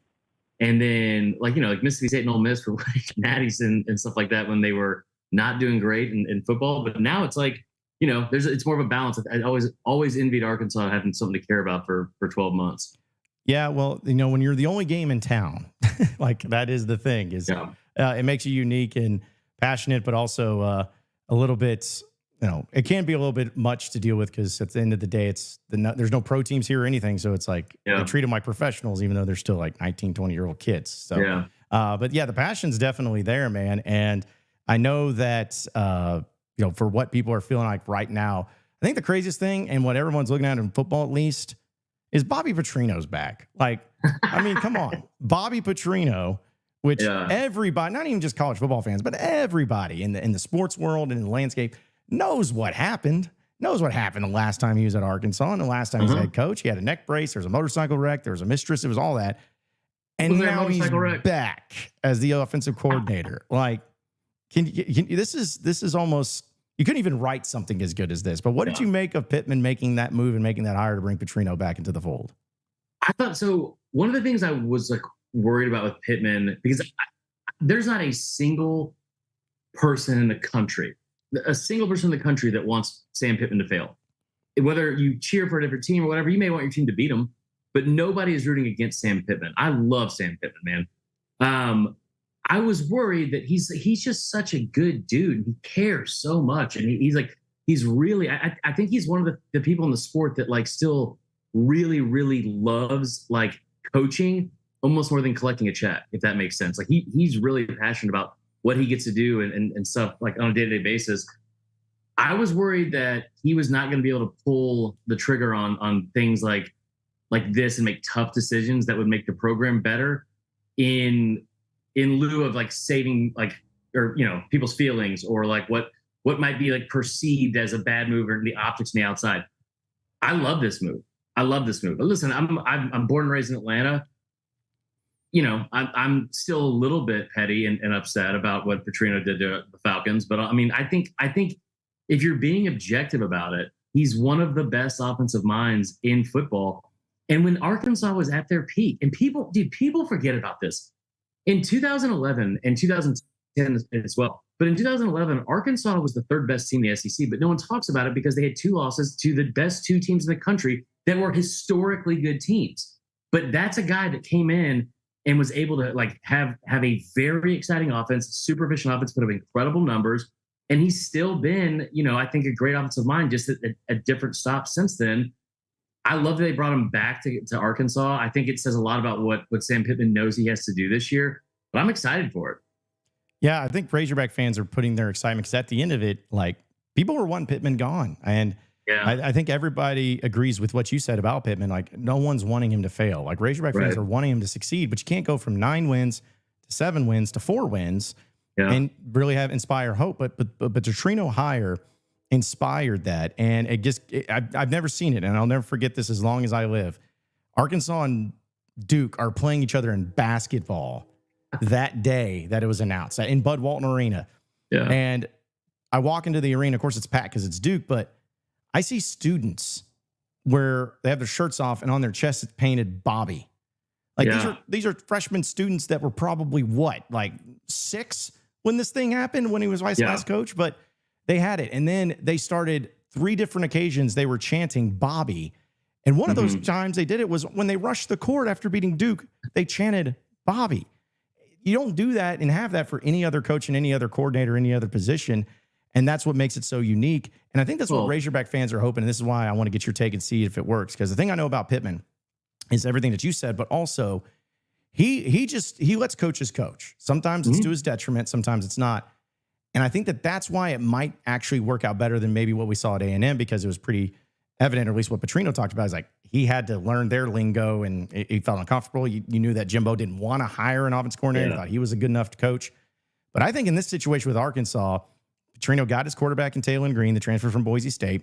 They got some pieces there, and an offense hopefully ends up being better. But if Pittman truly lets Petrino be Petrino, which from all intents and purposes is what I've seen, I think this could actually be something that makes the offense improve well enough to at least make Arkansas a competitive team.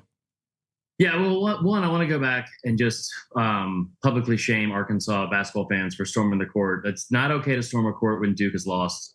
It's honestly like you guys going out of your way to target Filipowski is dangerous and uncalled for. And no, I'm obviously kidding when I say that. Hopefully he was okay. Hopefully he was okay. Okay, we just thoughts and prayers out to Filipowski, or whatever, how you pronounce his name. But no, I think you're right. Like, I thought we all looked at last year, going into last season, think about what the optics were for each school, right? Like you had Arkansas coming in off a 9-win season, 7-win season. You get KJ Jefferson back. You arguably had what we thought was going to be the best 1-2 punch in a backfield in the entire conference with him and Rocket Sanders. And, you know, you end up in the season, you finish 10th or worse in all 4 major like offensive statistical categories. Then you look at A&M and it's like, oh man, that, you know, this is the thing that's been holding it back is like the offense and Jimbo and kind of being like a little bit antiquated with some of his play calling and like he keeps a leash on his coaches more than he should, especially when you look at the success that wasn't coming with that. And so I think him and that Cheesecake Factory menu playbook that he had on the sidelines every single game, you know, it was very obvious that Petrino was not the one calling the shots 100%. I think Pittman is going to take a step back and let him like probably get out of his comfort zone and let Petrino have full like the leash will be very long with him. And like, because here's the thing, it can't get worse than what it was last year. And especially from an expectation standpoint of what you had going into the season versus what you actually produced on the field. Yeah, I saw my brother. I saw a game in person that ended 7-3 in regulation last year in Razorback Stadium between Arkansas and Mississippi State. My brother in Christ, I saw that. And that's something that I don't think I ever want to see or witness again. That was just, it was terrible. But but that's the thing that Petrino can add. Yeah. And I've looked through, of course, I've known him when he was at Arkansas. I was a student at the U of A, so I felt like had a great run when I was a student on the football side of things.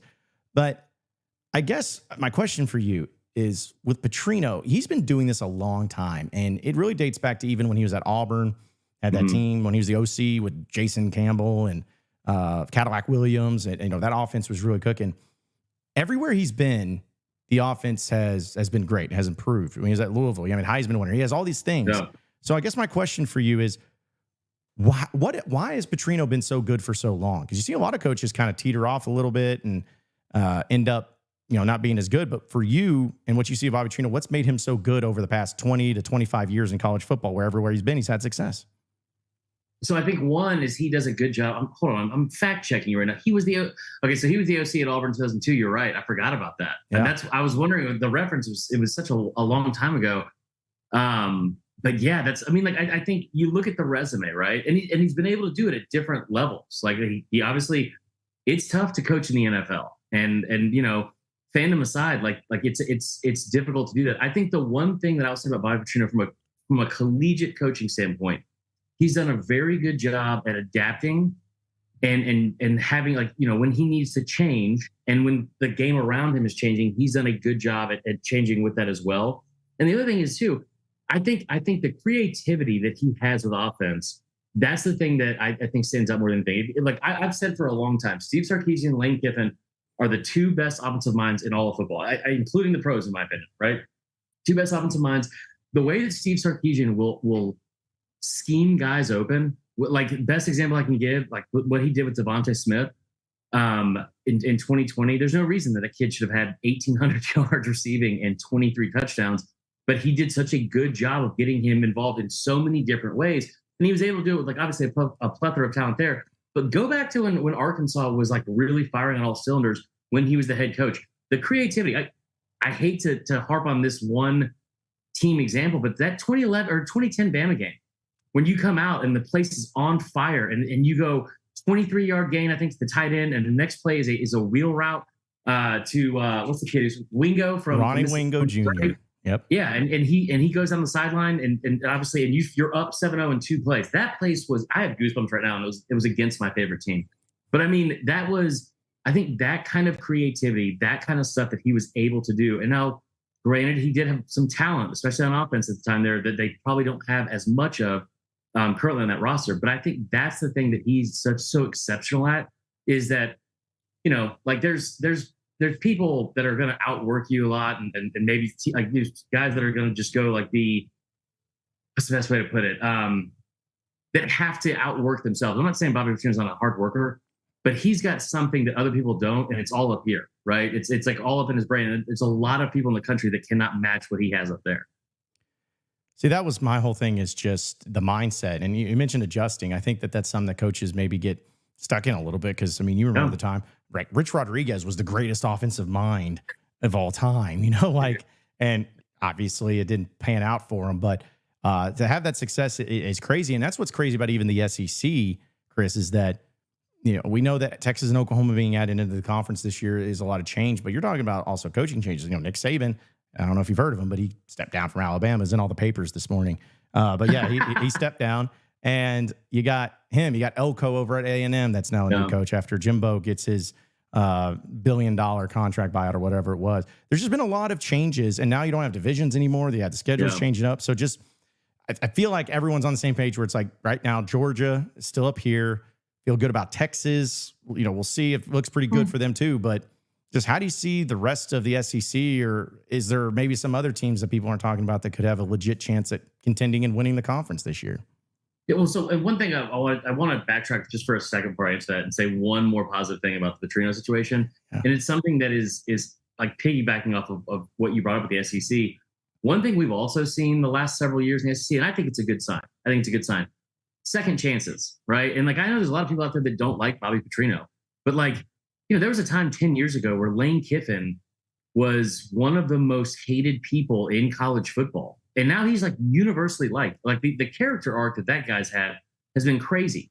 I remember him getting hired at Bama, and someone asked me how I felt about it as a Bama fan. I remember saying it would be like if that dickhead or British general from the Patriots switched sides. and started like coaching or started like playing for like America. But like, I think like Sark used to get a lot of flack for like some of his issues that were off the field, and look what he's been able to do. I think there's a lot to be said for second chances, and I'm hoping he'll be able to do that. Which is, and maybe 5 years down the road, like we have a totally different view of him. Back to what you said about who is going to do what in the SEC this year. I don't feel as strongly about Texas. I think they lost a ton of offensive talent, and it's weird too, right? Like we talked about Texas for if you look at the last decade, for 9 straight years, we talked about Texas as like, oh, they always do the least with the most. Like they're always able to recruit, but they always suck. They're never going to be back. Blah blah blah. They have one really good season with some the most elite talent they've had on that roster in well over a decade, right? And then you lose all that. Like you lose your 3 best receivers and your tight end, and then you go ahead and lose your top 2 defensive linemen that were both. One of them won the Lombardi Award. So it's like, how do you replace all that? Like, do you replace all that in the portal? Because I mean, Isaiah Bond's really good. Is he as good as Xavier Worthy or AD Mitchell? I don't think so. So I think that like we're a little bit overzealous on them coming into the league and just kind of running roughshod through it, because we've all seen what the SEC does to really good teams. It chews them up and spits them out. So I'm not completely sold on them. I will say what Texas and Oklahoma provides for the SEC, like that bringing them in, the ceiling on some of these programs, and I'm not trying to be rude when I say this, but the ceiling on some of these programs like Kentucky, Mississippi State, South Carolina, where 9 wins or 10 wins kind of feels like where the ceiling's at. That ceiling is a little bit closer to the floor now. And I think that like it gets lowered a little bit because now it's even more difficult, especially without divisions, on being able to compete, not just for a spot in the SEC championship game, but like they're even further away from ever getting to a playoff. Well, we're speaking with Chris Marler of the Fourth and Wrong podcast of ESPN 104.5 out of Baton Rouge here on the John Nabors Show. Chris, I mentioned DeBoer over there at Alabama. I know you're an Alabama guy.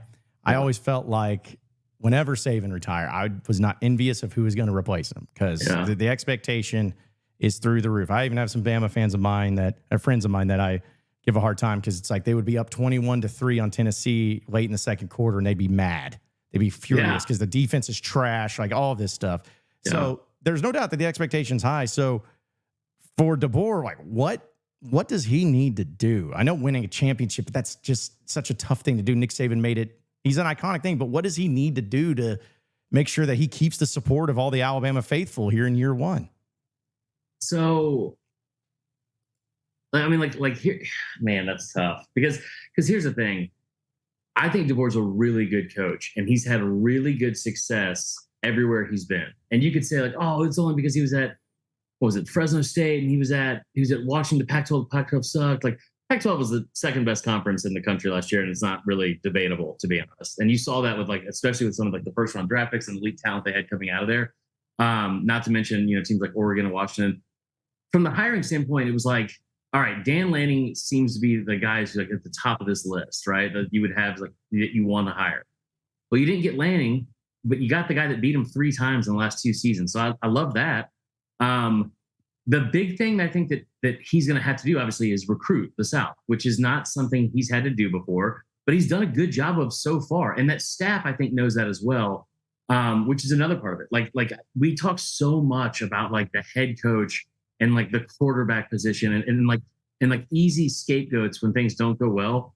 Dude, it's so important. It's just so important for a program and a head coach that you're making the right hires. There's no better example than 2019 LSU, right? Like you go out and get Joe Brady to be your offensive passing game coordinator, and you look what happened from 18 to 2019. Like these are some really, really important hires he's going to have to make. And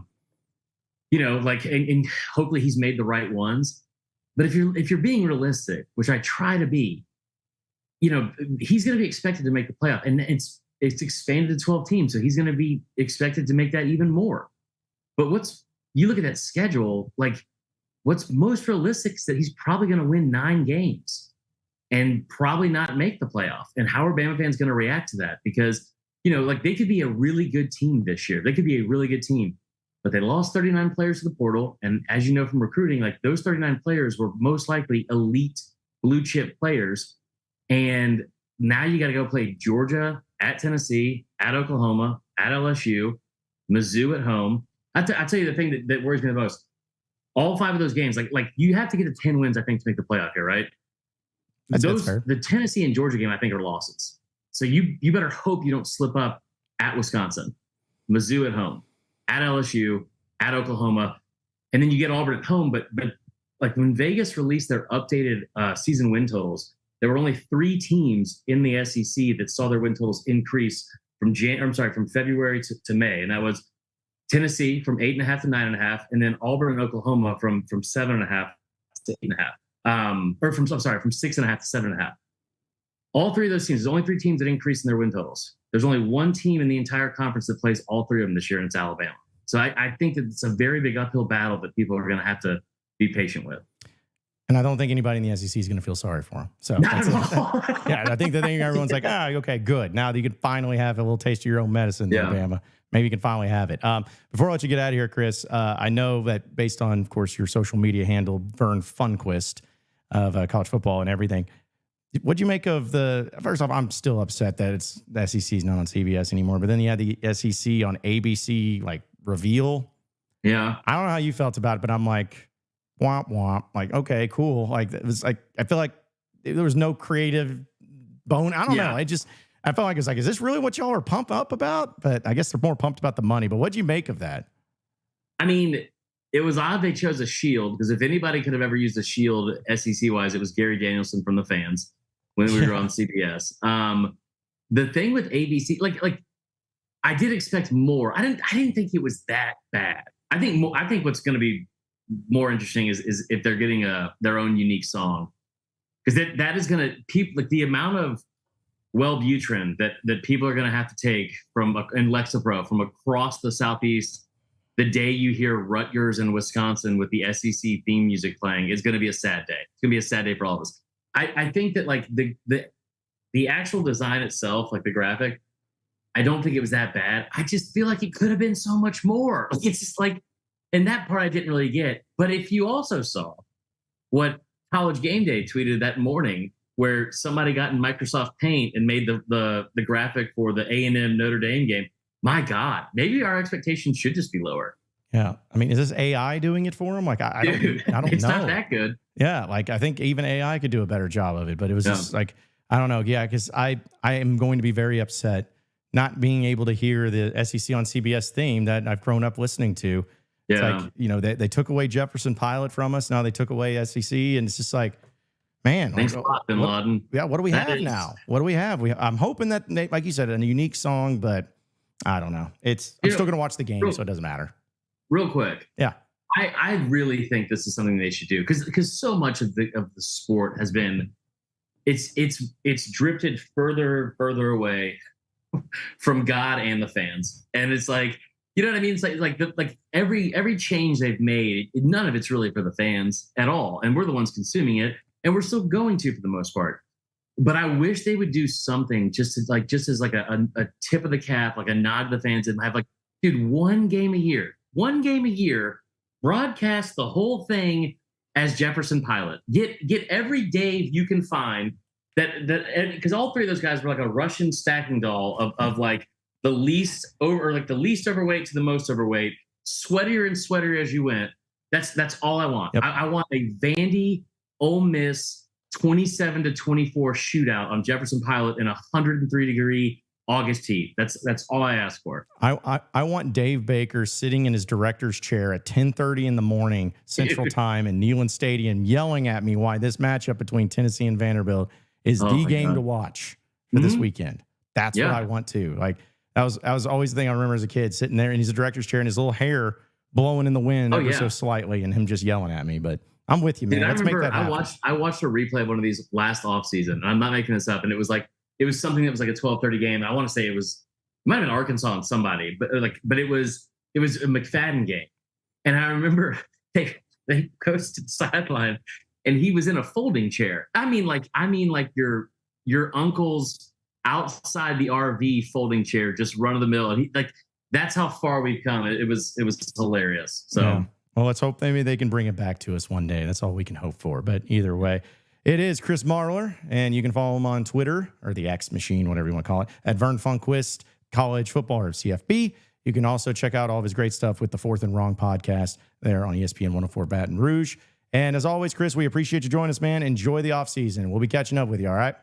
Of course, brother. You have a good one. All right, and that was Chris Marler joining us. So really good catching up with him and having some fun with him and talking about college football and everything too. So, but yeah, just as a reminder, folks, as we get closer to the ending the show, we're going to be at Tin Roof tomorrow. So come on out. Doors open at 3, and 4 o'clock will be when the show starts. We'll be on the main stage in there. And it still was really funny and cool hearing Calipari talk about it last night. I guess it was the last night or 2 nights ago. Got all my nights mixed up. About him living on Dixon Street right now. And he's like, have you heard of sleep with earplugs? They got me next to Tin Roof. It's like, well, sorry for partying. But yeah, we'll have some fun with that too. And we got some shirts that we'll have to maybe give away. We'll see, as well as some other giveaways. But come on out. We're going to have a good time. Let's see. All right, so a few things in the Hey Did Y'all See This segment that I wanted to bring up. That's not one of them. I want to talk about this. Dabo Swinney. Y'all know Dabo Swinney. Like, what are y'all's thoughts on Dabo? Like, be honest. Because my thoughts on Dabo is I used to really like him. I mean, it was a good I still think he's a good coach. But his approach to everything started wearing thin, and his messaging was really bad, in my opinion. But this past offseason, he has no transfers. And when he was asked about that, here's what he had to say in dealing with the transfer. It says, we had a bunch of guys transferring from high school. Take a listen. Well, it wasn't really necessarily like a intentional thing. There's a couple guys we looked at, but, they got to love you, too. But it also tells us you like where you're at. You like that's what people, that's the other part of it. And honestly, every player is technically a transfer. We just signed a whole class of guys transferring from high school. So we like our guys. We like our starters. We look at every position and we say, okay, you've got, Coach Reed, you're going to get, 2 corners. Do you want to train? No, sir. I like my guys. Here's the guys in recruiting. And, there's all right. I can only take so much of that. Like, I get what he's saying. Like, I'm not hating on him. I for other reasons. Like, I get what he's saying, but it's like, come on. He reminds me of. This is going to show a little deep cut for me. Maybe you guys can relate. I had I worked at Best Buy. That was my first real job. I was in high school. It was actually a really good job for a high school kid. Can't believe they hired me. I worked there for 3 years, but I remember looking back on it, not thinking the way that I did now, but there was a manager that was there, and he was literally the most, like, a cliche machine that almost like tried to think of like ways to mold something into a message and really stretched it. And like, the stuff that he would always say is like, hey, John, I see that you haven't, your department right here is at 28% of what the goal is for tonight. So, what's going on?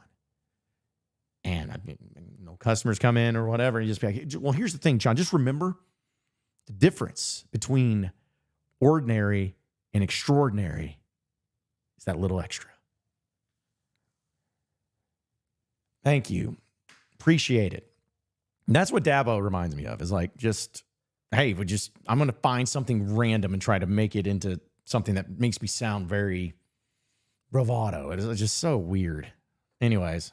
So that was funny. Also, how about this? So you guys know Butch Jones. He's at Arkansas State now.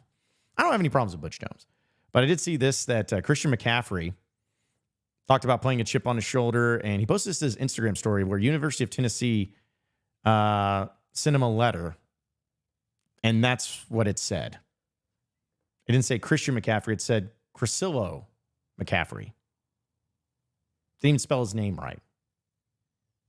He's been motivated ever since. Trust me, as somebody who struggles with spelling and really anything academic, I know it's tough. I've had typos already in tweets that I put out on here on the show today. So it's like, it happens. I totally understand it happens. We all make mistakes on that front. You can't make a mistake on this. If there was one rule that needs to be across the entire board, don't spell recruits or players' names wrong when you're as a college coach. It's very simple. It's the simplest thing to do. You cannot do that. You cannot do that. Don't call them the wrong name. Don't type out the wrong name. Should be pretty basic. You make a mistake on a tweet. You make a mistake when you're typing up some stuff. You make a mistake when you're texting somebody. Whatever. But this, you got to make sure that you do right. You got to make sure that you do it right. And I think Christian McCaffrey ended up being okay overall. Let's see. So, and also some other news too. Random news, but the court of law has ruled that tacos and burritos are now sandwiches, where a judge in Fort Wayne, Indiana, ruled them as sandwiches, burritos and tacos. It says the proposed famous taco restaurant falls within the scope of general use approved in the original written commitment. The proposed famous taco restaurant would serve made-to-order tacos, burritos, and other Mexican-style food and would not have outdoor seating, drive-through service, or serve alcohol. The court agrees with Quintana that tacos and burritos are Mexican-style sandwiches, and the original written commitment does not restrict potential restaurants to only American cuisine-style sandwiches. So that whole stupid thing that kept being brought up of, is a hot dog a sandwich? Well, apparently tacos and burritos are sandwiches, according to the judge over in Fort Wayne, Indiana. Like, I felt the same way about the hot dog thing. It was like kind of funny at first, but I'm like, everyone just shut up. Who cares?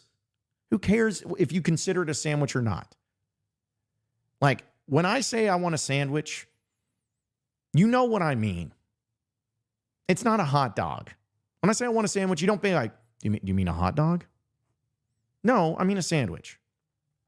So just stick it with that. Same thing with tacos. If I say I want a taco, oh, you mean a sandwich? No, I mean a taco. So stop with this nonsense. And it's funny that it happened to be a court ruling that ended up having this to really stretch it out. But kudos to them for getting the win. I'm a fan of it. Speaking of food, this is pretty sad. All-you-can-eat shrimp at Red Lobster has forced the restaurant into bankruptcy. Apparently, Red Lobster is filing for bankruptcy as early as next week. This, in part, was because all-you-can-eat shrimp deal that executives hoped would turn the chain around contributed to millions of dollars in losses. Well, this just in. Let me be frank about this. When I was growing up here in Fayetteville, we went to a lot of restaurants, and a lot of those restaurants are no longer with us today, unfortunately. I was a huge fan of Mr. Burger. It was one of my favorite places to go to as a kid. Casa Taco. I don't know if anybody remembers that place. I enjoyed that too. But the one place, or at least one of the very few places that has stood tall in Fayetteville and has been in the same location and has been there this entire time since I was a kid, was Red Lobster. And I remember going to Red Lobster, and I enjoyed Red Lobster for what it was. Like, I didn't have any issues with it. But I also know that, if it's coming out to seafood, it's probably not the place that you're going to pick first. But they've been struggling just like so many other restaurants. And what you're going to go out on here and say is, all you can eat shrimp. That'll turn things around. Folks, I love shrimp. Like, shrimp and chicken are the two meats that I can eat prepared anyway. Like, I love them no matter what. No matter how they're cooked, no matter what they're cooked with, no matter what, I love them. And I never went to Red Lobster for the all-you-can-eat shrimp, but I can guarantee you that if I did, I would definitely get my money's worth because I love shrimp. And shrimp's not cheap. So, yeah, I can probably see how they ended up losing a ton of money on this deal. Because then you throw in the free cheddar biscuits that they had, and it starts really adding up. I think the free salads that come along with it, too. Yeah, it adds up. So, hate to see that, though, for the bankruptcy side of things for Red Lobster, but hope to find the ways to power through and to get through it all. Yeah, so each fan says, love Casa Taco. Yeah, dude, Casa Taco, people don't even know. That it was right there off of Garland, because Mr. Burger and Casa Taco were right next to each other on Garland. Was it Garland and North? I guess, yeah, technically. And that little shopping center, yeah, man. Those were good times. Missed those days. Other restaurants I remember popped up, there was a place called the Hush Puppy. I was over there off of next to the 112 movie theater. I don't know if anyone remembers that, but went to that a lot. Went to sometimes Coy's. I was on college. Went there. So, I'm trying to think. I don't know. There's been a lot of restaurants that used to go to in Fayetteville that are no longer with us. But, you know, yeah, Brenda's Bigger Burger. That was a great one. Man, I miss Brenda's Bigger Burger. That was awesome. Charlie's Chicken. I love Charlie's Chicken. And what's sad is they still have not had anything put there yet. But anyways, and finally, and the last one we'll get to is, how about this? The most relatable lottery winner of all time is getting sued by his family for not sharing his 1.35 billion Mega Millions jackpot. So according to this, it was sold there. How long ago was this? It was January 14th. And it was sold in Lebanon. Is it Lebanon or Lebanon? Doesn't matter. It's up in Maine. So that's where it was sold. But now apparently it is getting sued because they broke a promise. They promised to share the $1.35 billion prize, and apparently they didn't. And it goes on to say that he stiffed the family for their promised share of the loot, including backpedaling on setting up $1 million trust fund and covering medical expenses for his father. The unidentified man bought the winning ticket or whatever, says he's been in a legal battle with his daughter's mom since November. The mom, identified by a pseudonym Sarah Smith, claims he was the one who spilled the beans about the historic win to his family, not her.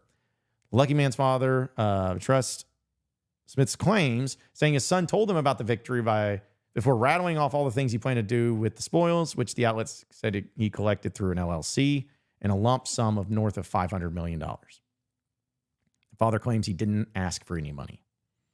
But that didn't stop him from the new minted half-billionaire from allegedly making a litany of unsolicited high-dollar promises, including building his dad a garage to fix up old cars, buying his childhood home, setting up $1 million trust fund, and funding future medical expenses for his dad and stepmom. I told him, "You're not the son I knew," his dad wrote in the filing. Okay, well, I'll say this. I don't know. I feel like if you have that much money, if you have like $500 million and what you've promised, or at least allegedly promised, was simply building your dad a garage, buying the childhood home, and then setting up $1 million trust fund and funding future medical expenses for dad and stepmom, I feel like that's kind of a drop in the bucket. Like, that's pretty easy to do when you have $500 million. And is it really worth getting sued over? To me, I don't know the relationship, but I don't know if you promised it or not, but still, it's just like, really? That's it? I can understand if you said, "Hey, I'm going to split half with you," and they were upset. Like, I get that. But that's it? A garage, a childhood home, a trust fund, and then medical expenses for two people? Write the check. It's a speeding ticket at the end of the day. Man, kids these days just don't know. Just don't know. But either way, hey, appreciate all of you listening in and watching into the John Nabors Show. Be sure to like and subscribe to everything we got going on with Natty State Sports, and follow us on social media as well as on our YouTube page. Be sure to subscribe, and be sure to come on out to Tin Roof tomorrow. Doors open at 3 p.m. on Dixon Street, and our show will start at 4 p.m. as we're going to have all the boys from Natty State there. We'll have some special guests. We'll talk about some of the great things they have going on there, and we're going to keep it moving here on the John Nabors Show. So remember, same sports show, same sports channel. Tomorrow afternoon, live from Tin Roof on Dixon Street. Can't wait to see you all out there.